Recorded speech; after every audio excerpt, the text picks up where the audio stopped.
ஒரு மகிழ்ச்சியான செய்தி.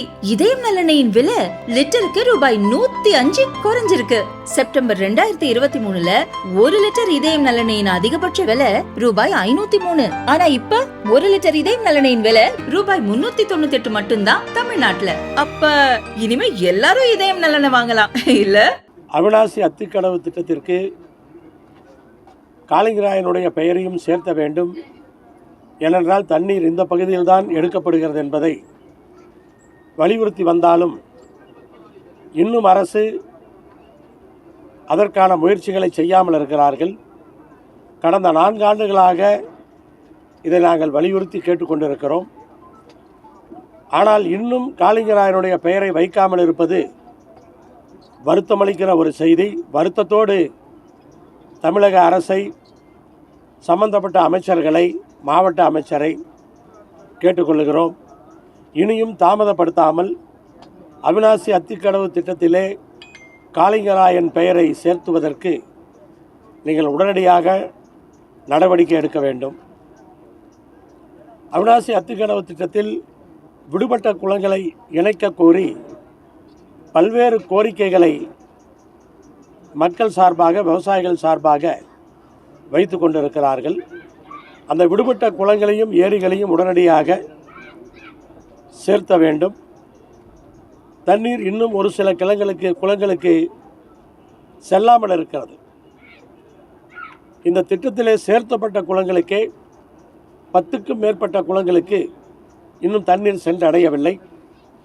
அதையெல்லாம் அரசு பொறியாளர்கள் மூலமாக கொண்டு போய் சேர்த்துவதற்கான அனைத்து முயற்சிகளையும் எடுக்க வேண்டும். தொழிற்சாலை கழிவுகளும் மாநகராட்சி, நகராட்சி, பேரூராட்சி கழிவுகளும்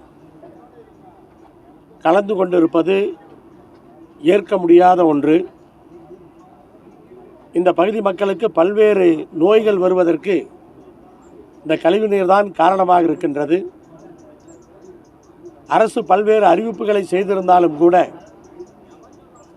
இன்னும் எதுவும் செயல்பாட்டுக்கு வரவில்லை. காளிங்கராயனிலே கலக்கின்ற கழிவுநீர் கலந்து கொண்டுதான் இருக்கிறது. தீவிர முயற்சி எடுத்து அவை கலப்பதை கண்டிப்பாக தடுக்க வேண்டும். ஈரோடு மாநகராட்சியோடு பல்வேறு பகுதிகள் இணைக்கப்படும் என்ற செய்தி பல்வேறு ஊராட்சிகளிலே ஒரு எதிர்ப்பை கொண்டிருக்கிறது. அந்த ஊராட்சிகளுடைய கருத்துக்களை கேட்டு காரணம் சரியாக இருக்கும் என்று சொன்னால் அவற்றையெல்லாம் மாநகராட்சியிலே இணைப்பதற்கு அரசு யோசிக்க வேண்டும், அதை கைவிட வேண்டும். மக்களுடைய கருத்துக்களுக்கு செவிசாய்த்து நீங்கள் மாநகராட்சி, நகராட்சி பகுதிகளை விரிவுபடுத்துவதற்கு முன்வர வேண்டும். மக்கள் விரும்பவில்லை என்று சொன்னால் அதை இணைக்கக்கூடாது.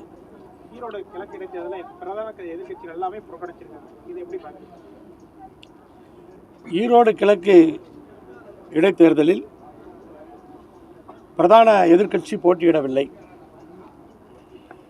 இருந்தாலும் கூட இந்தியா கூட்டணி சார்பில் நிற்கின்ற வேட்பாளர் சந்திரகுமார் அவர்களை மிகப்பெரிய வாக்கு வித்தியாசத்தில் வெற்றி பெற செய்வதற்காக நாங்கள் பணியாற்றி கொண்டிருக்கிறோம். எதிரிகள் யார் என்று பார்ப்பது கிடையாது. தேர்தல் பணி என்றால் எங்களுடைய பணி கூட்டணியாக மிகச்சிறப்பாக ஆரம்பித்திருக்கின்றோம். எந்த தொய்வும் இல்லாமல் தேர்தல் பணி நடைபெறும். அதிகப்படியான வாக்குகளை எங்களுடைய வேட்பாளர் பெறுவார். சென்ற இடைத்தேர்தலை விட இந்த இடைத்தேர்தலில் அதிக வித்தியாசத்திலே எங்களுடைய வேட்பாளர் வெற்றி பெறுவார். வைக்கின்ற அந்த விமர்சனங்கள் வைத்தால்தானே எதிர்க்கட்சி. விமர்சனங்கள் வைக்கவில்லை என்றால் எதிர்க்கட்சி என்று எப்படி இருக்கும்? நாங்கள் செய்வதெல்லாம் சரி என்று எதிர்க்கட்சிகளும் சொல்லிவிட்டால் பிறகு எதிர்க்கட்சிகளுடைய வேலை என்ன?